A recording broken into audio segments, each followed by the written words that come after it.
People who work in law enforcement, what is work like right now? Facebook friend is a cop. They gave him 24 hours off yesterday. Before that he put in 100 hours in 7 days. He pretty much slept through his day off. Yep, my brother's a cop. Has worked 20-plus hour days in the past week. My dad's retired yet. He's spent grueling hours on his boat with a grin this week. LMAO. Where I'm at, there's been plenty of protests and I've not had a day off in over a week now. But honestly, the protesters here have been respectful, well-mannered, and honestly a great representation of how things should be. I've had great conversations with them and think some good came of it. Sure, I had one or two get in my face screaming and such, but it really didn't bother me cause of the above paragraph. I'd say, from my experience, most people aren't anti-cop per se. They are anti-excessive force and violation of rights. And I'm with them as you protest the shit out of it. There is a need for change and I'm ready for it. Help me get these knuckle-draggers out so we can all have better days. Greater than protest the shit out of it. There is a need for change and I'm ready for it. Help me get these knuckle-draggers out so we can all have better days.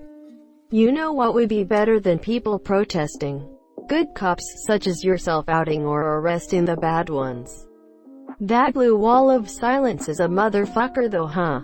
That's exactly what it will take. I've never shied away from calling other cops on their crap or reporting it. I've arrested a cop before and I'll do it again. I feel that blue line stuff was cool at first, but somehow it's warped some cops' minds that we have to protect our careers over the public. To me that's whack. I'm 100% for transparency and reform if it makes the world a better place. And I'm very open to discussing opinions on how to improve policing. On the job 8 years. 5 in my current place.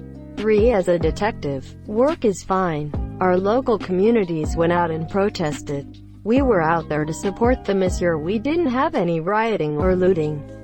I wish all places could say the same. I wonder how many are considering new career paths. I was considering becoming a policeman. As a backup plan.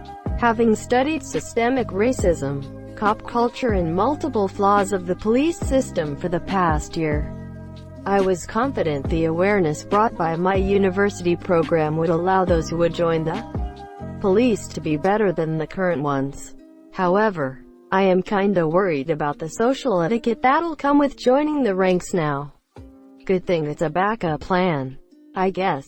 That's a huge issue. The few good ones cannot whistle blow without their lives being destroyed, and the bad cops they try to whistle blow and end up with a slap on the wrist at best. My cousin is in an outer suburb of Minneapolis and he just became a cop. He said Friday night, when the protests and riots were happening, when he worked was the hardest night of his life. The chief officer said he hadn't seen anything like this in the past 18 years he served there. A friend of mine is in the army and she said she's been on active duty this entire time and it's been super long for her. I witnessed the effects of the riots firsthand and it's crazy. I don't think this city has ever seen something like this in most people's lifetimes. Maybe in the past, but not the current generations. My dad grew up in Minneapolis, not far from where Floyd was murdered. And he says that there wasn't anything like this in the 60s there. From a relative whose husband works for the Secret Service at the White House. My husband was on the front lines of the recent White House protest. It was a long night for me. But it was a much longer night for many others. We see the burning buildings, the broken glass. We hear about the tear gas and barricades. What we don't hear and see is this down finger. This is what my husband remembers most. He remembers the bridge makers. The people there that are angry, hurt and in pain, but they build a bridge anyway. The people that are scared, tired, and struggling but build a bridge anyway. They see the way through this as peaceful and hopeful. He told me of a black woman, whose face is frozen in his mind. She stood between him and a swarming group of people who wished death, violence and all other kinds of things upon him. Monsieur shouting back at him, she said, "I got you." Shouting to the protesters, she said, "This isn't the way." Quote, "These voices are being drowned out. But I believe these voices are the ones who will not just change minds but change hearts. I have no judgment to pass because I can't understand. But I want people to know that mixed with the sad, terrible, and ugly there is hope. There are bridges." My friend is a firefighter near a major city having riots. This Saturday night, they received multiple calls for dumpster fires. Would respond, and instead of finding a fire would be pelted with bricks and such. This happened so many times. They stopped responding to anything but building fires to at least attempt to stay safe. They tried to help people and were punished for it. I understand the anger, but that was not a productive channel for it. I understand people are mad at police, but it's not all of them, monsieur. And what did firefighters do to all of a sudden deserve anything? Who knows? There's a lot of misdirected anger as well as people just taking advantage of a bad situation to do bad things. Looters, for example. It's exhausting and depressing. I can't go an hour without someone flipping me off or screaming, "Fuck the police."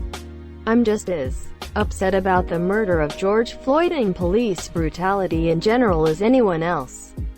I wanted to be a cop to make a positive difference in my community. I work for an incredible agency that hires high-caliber folks, and I've never once seen any of my coworkers do their jobs with any malice of hatred toward anyone. I just want to be happy to go to work again. I'm a police officer in a town in the middle of England.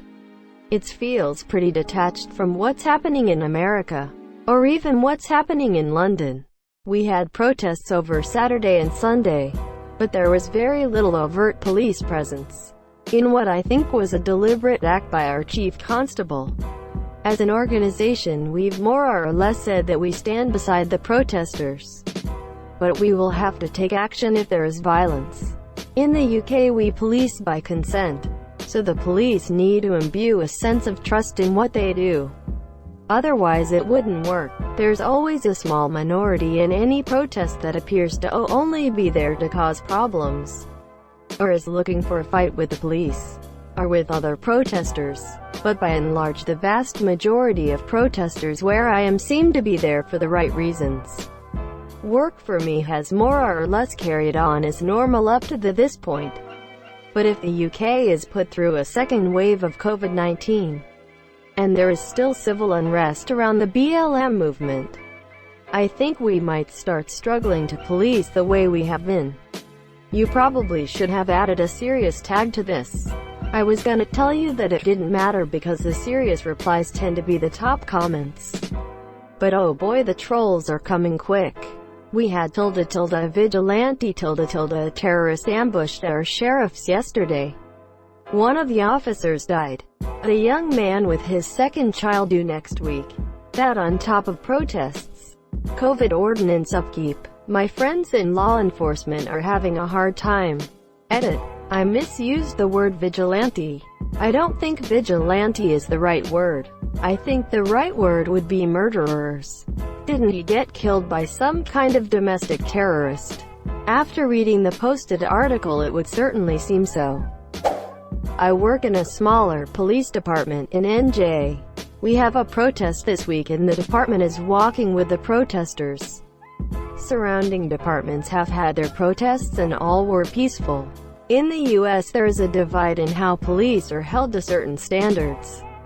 There are small to mid-size municipal departments with a relatively decent town population. The pay is high and the standards are higher in the job. If you fuck up, it's your ass. We get a lot of mandatory training with more that gets piled on every year. Especially de-escalation and dealing with mentally unstable persons. I work in this area and am typically looked down upon by the bottom departments I'm about to describe because we aren't real cops and our job is too easy. City departments and those large sheriff departments in the South are usually the places with the problems. There are a lot of cops to be accounted for and corruption is usually citywide, going all the way to the mayor sometimes. In a lot of respects, HBO's The Wire is a very accurate representation of most, not all, cities. The pay is usually not as good and the hours are worse.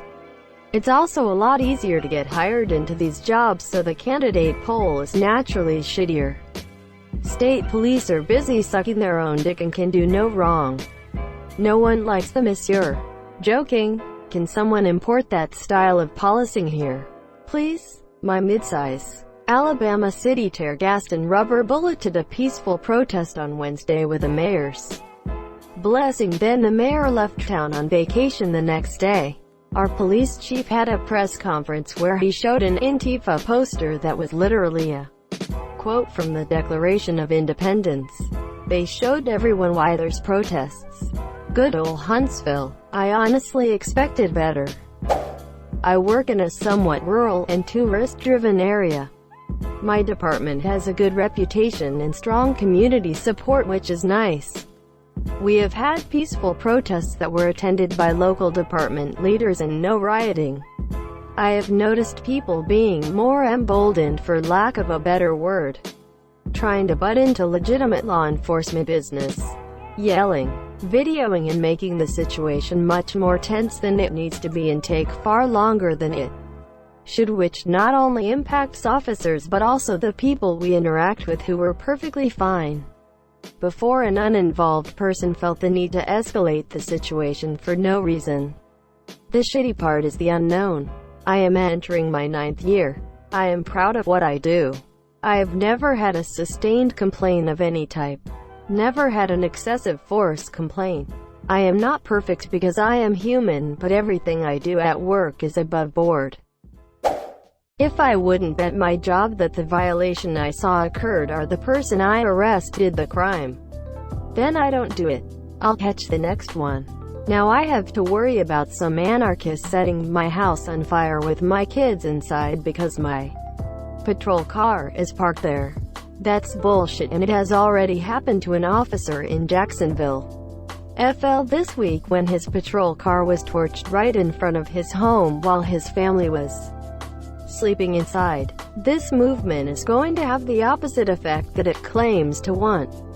Good cops are going to decide it isn't worth it anymore, and the bad, corrupt and totally stupid ones will be all that's left to hire.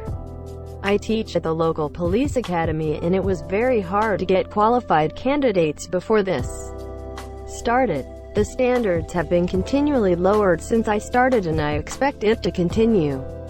I am one of those people who decided not to become a cop years and years ago because I don't like what a lot of cops do. The system is rotten from the top down. Sure, there might be some good cops like you, but you are a cog in a corrupted wheel of a system, monsieur. If the standards of policing were actually largely raised and police were properly held accountable when they did things wrong, normal good people would be more interested in signing up. Most normal good people, like myself, take a look at policing and say, fuck that. I don't want to work in a system that actively hurts a lot of people it swears to protect.